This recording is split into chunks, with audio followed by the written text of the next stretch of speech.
कई नेताजी सूरत से। और अब जनता कुछ शांत हुई है तो हम फिर से शुरू करते हैं सवालों का सिलसिला। एक सवाल इसी जगह यहीं से ले लेते हैं। सर, मैं तुषार भाई से पूछना चाहता हूं कि अपने प्रधानमंत्री मनमोहन सिंह के पास 4 अर्थशास्त्री हैं, किस ढंग से उन्होंने महंगाई दर को जो 7% थी उसको घटा करके 30% कर दिया। ये मुझे आप जवाब दीजिए। महंगाई की बात हो चुकी है। ये सवाल महंगाई की अभी हमने बात की थी, महंगाई की बात हो चुकी है। चलिए अगला सवाल। नमस्ते जी, मेरा नाम माधव खेतान है। मैं दोनों महान आदमियों से ये पूछना चाहता हूँ, जैसे आज चिदम्बरम साहब पे एक जूता फेंका गया और जो हम कई दिनों से मांग कर रहे थे कि जगदीश टाइटलर साहब का कैंडिडेचर निकाल दिया जाए, तो मात्र 2 घंटे में कांग्रेस ने यह ऐलान कर दिया, we are again reviewing the candidature of Jagdish Tytler. सवाल तो क्या अब हमारे पास एक यही रास्ता रह गया है पॉलिटिशियन से बात करने का और अपनी बातें मनवाने का? नहीं, दूसरा रास्ता है ना, ये कई नेताजी का रास्ता भी तो है। खैर इस पे भी रिएक्शन लेंगे, लेकिन यहाँ का एक सवाल।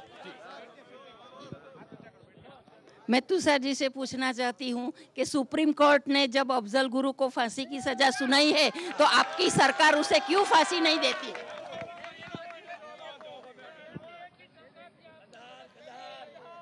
मैं ये बताना चाहता हूँ कि राजीव गांधी के हत्यारे को भी फांसी दी जाने की बात की गई है, लेकिन आज भी उसको फांसी हमने नहीं दी है, क्योंकि हर एक फांसी जिसको भी फांसी मिलती है उसको राष्ट्रपति को दया के लिए अर्ज करने का अधिकार है। तो राजीव गांधी के हत्यारे को भी फांसी नहीं हुई। चलिए हम देखिए, आप जवाब पूरा सुनने दीजिए और फिर अपने सवालों पे आइए। चलिए चलिए इस तरफ हो गया। तुषार भाई को मैं ये पूछना चाहता हूं, मैं आपको वोट क्यों दूं? वो तो हमने उनसे पहले ही पूछ लिया। कोई स्पेसिफिक सवाल हो? मैं तुषार चौधरी साहब से ये पूछना चाहता हूं कि व्यारा शुगर फैक्ट्री जो व्यारा इलाके की जान मानी जाती है वो आज बंद पड़ी है, तो उसके लिए आप लोगों ने क्या किया? व्यारा शुगर फैक्ट्री के लिए क्या किया? तुषार साहब से सवाल है कि व्यारा शुगर फैक्ट्री के लिए क्या किया?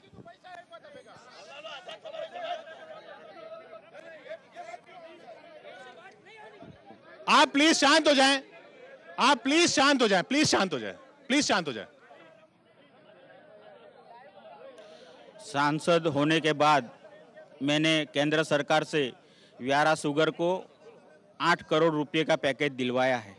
और ये जो कर्मचारी की जो ये बात कर रहे हैं, वो कर्मचारी 3 साल तक आधे पगार में उन्होंने काम किया था, तो वो 3 साल का पूरा पगार मैंने केंद्र सरकार से पैकेज लाके करीबन 1 करोड़ 75 लाख जैसी राशि उनको उपलब्ध करवाई है। और तो मैंने तो कर्मचारी का भला ही किया है, लेकिन मेरे खिलाफ बीजेपी के पास कोई मुद्दा ना होने की वजह से ये शुगर फैक्ट्री के कर्मचारी को हथगंडा बना के अपनी राजनीति खेल रहे हैं। राजनीति हो रही है शुगर फैक्ट्री के नाम पर, ये तुषार जी का कहना। पाटिल साहब से किसी का सवाल है? पाटिल साहब से सवाल है आपका?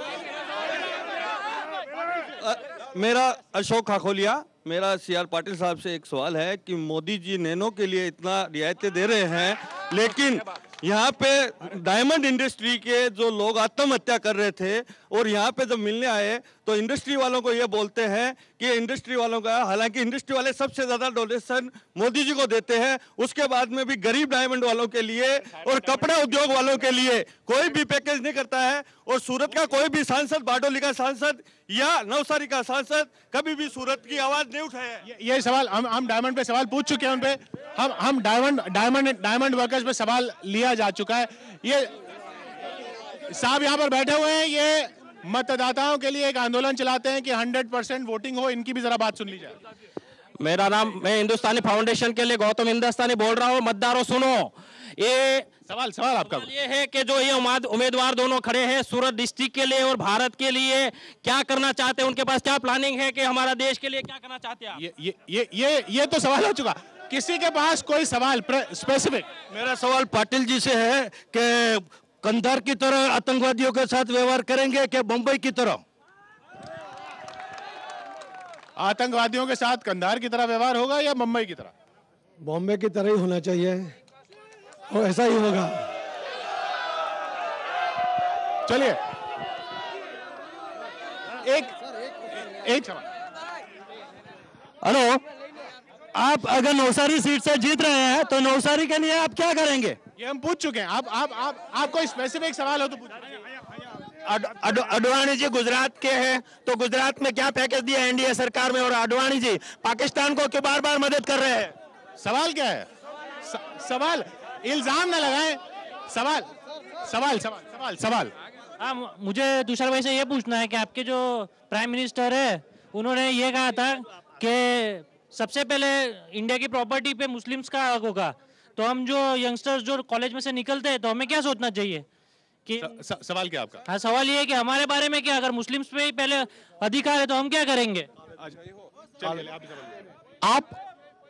तुषार जी, आपसे सवाल है कि भारत की एनडीए लीड गवर्नमेंट काले धन को वापस लेने के लिए, स्विस बैंक से पैसा वापस लेने के लिए कुछ क्यों नहीं कर रही है, जबकि लाल कृष्ण आडवाणी जी ने बताया फिर भी कुछ नहीं कर रही है।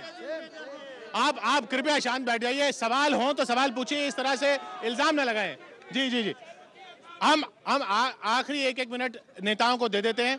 तुषार साहब, आपके लिए आपसे पूछा गया कि वो बार बार जो बीजेपी बात कर रही है कि स्विस बैंक से पैसा वापस आना चाहिए, आप लोग क्या कर रहे हैं?